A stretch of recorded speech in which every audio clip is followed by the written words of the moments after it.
What?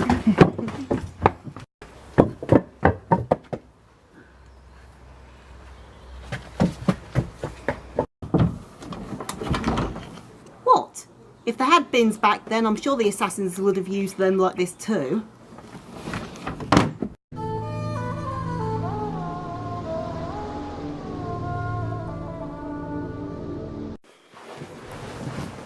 Wait, how did I get from the bins at here? Never mind.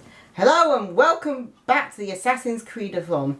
And today we're looking at our penultimate part and the last of the Ezio Trilogy, Assassin's Creed Revelations.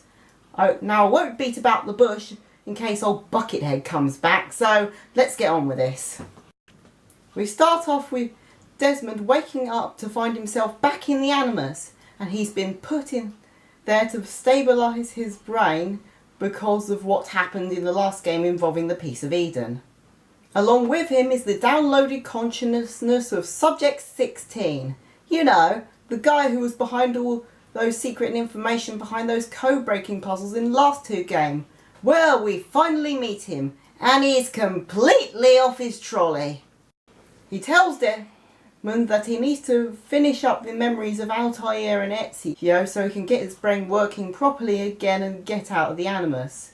Okay, I know this is a video game, so this is the right option, but in reality, would you really trust a person that looks like this? So Desmond enters the memories of Ezio, now presumably in his 50s according to the grey hair and grizzled look that he now bears.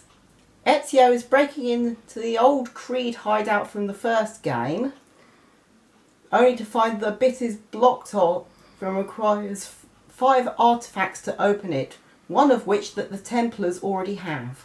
So after killing the commander in charge of the local Templars, he heads off to where the Templars are mainly working out of this time, Constantinople. While arriving there, Ezio runs into a new love interest. Seriously, Ezio, just find one woman and stick to her. As well, there's a local leader of the assassins, who's a jolly bearded bloke, and a young man who turns out to be the grandson of the Sultan, named Suleiman. On the way, whilst building the Creed's influence in the city, Ezio finds out that the Templars this time are made up of former members of the Byzantine Empire, bent on revenge against the Ottomans. After a few missions and Ezio prevented the assassination of Suleiman by dressing up as a bard. I am a tagless minstrel, I sing off key for coins. If you spot me in the street, please kick me in the loins. Should I really be surprised at this point? Ezio gets a glimpse at Suleiman's mysterious uncle, and after getting all but one of the artefacts, Ezio goes off to find the Templar's secret base, which is a town in a massive cave hidden underground. Why question stuff like this at this point? Ezio kills who you think is in charge of the Templars, only for it turns out that the real mastermind behind the Templars was Suleiman's mysterious uncle. So Ezio decides to hand over all the artefacts in exchange for his love interest, who the villains had kidnapped, and ends up in a massive chase sequence trying to get them back. Anyway, Suleiman's uncle eventually ends up getting killed by his brother, aka Suleiman's father, who has already murdered the Sultan off screen and taken his place. Well, this can only end well. So Ezio and his girlfriend head off to the Creed temple and open the vault to find Altair's dead body and another flipping piece of Eden. And then Ezio uses the piece of Eden to leave a message for Desmond before deciding to retire. Anyway, the exposition holograms appear to Desmond and tell them about a secret underground bunker that might contain the solution for humanity's survival for the coming apocalypse. So Desmond wakes up from the Animus to find himself in the back of a truck that's headed towards the secret bunker. With him are his 2 friends and his father. Oh boy, what a great cliffhanger to end on. I can't wait to see how this resolves in Assassin's Creed 3.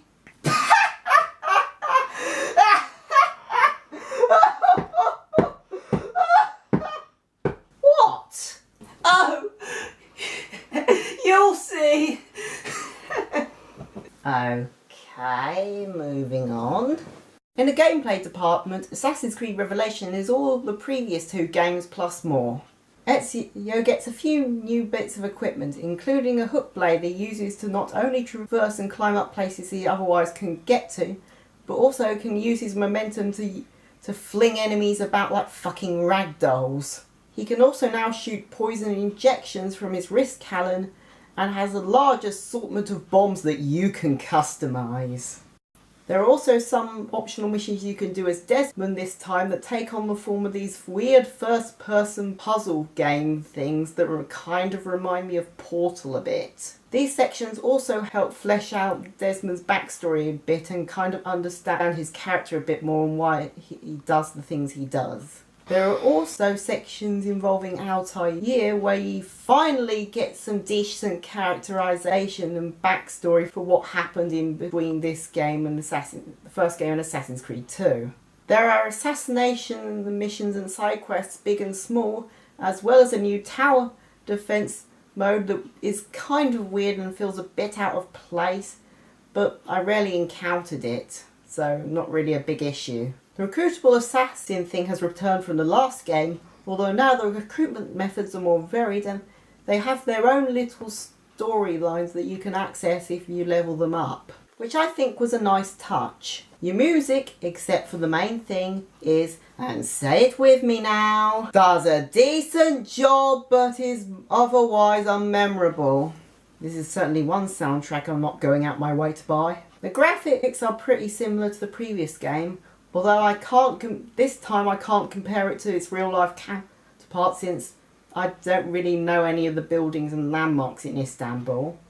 But I feel that the clothing and designs fit the place and time. This game is pretty good, all things considered. In fact, this might be a controversial opinion of mine, but I personally think it's better than Assassin's Creed 2.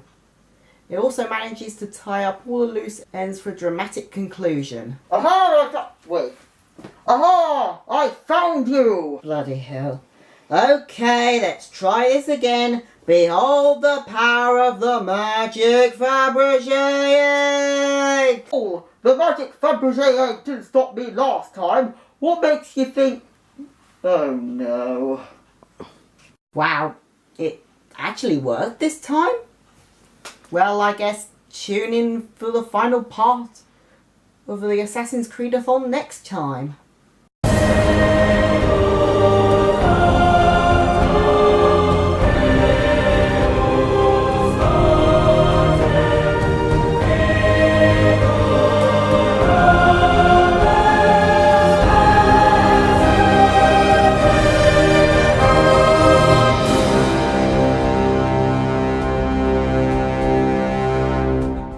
I'm sorry, I can't focus.